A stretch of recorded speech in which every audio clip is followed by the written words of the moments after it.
Welcome back. Today we're solving a classic puzzle. 4 people need to cross a dark tunnel.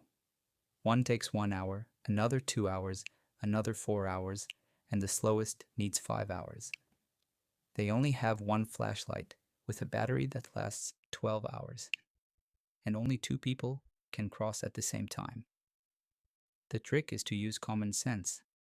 The slowest people are the real problem. Every time they walk, the clock moves a lot. So we want the fastest people to handle the back and forth with the flashlight, while the slowest cross together only once. That's why the first move is sending the 1 hour and the 2 hour people. It takes just 2 hours, and then the 1 hour person runs back quickly with the flashlight.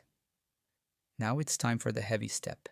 The 4 hour and 5 hour people cross together. Pairing them makes sense. If either one goes with a faster partner, the trip still takes 5 hours. So we let the 2 slowest go together, finishing their crossing in one shot. The 2 hour person then returns with the flashlight. And finally, the 1 hour and 2 hour people cross again, costing only 2 more hours. The total, exactly 12 hours. All 4 people make it through before the flashlight dies. If you're enjoying this video, don't forget to subscribe for more.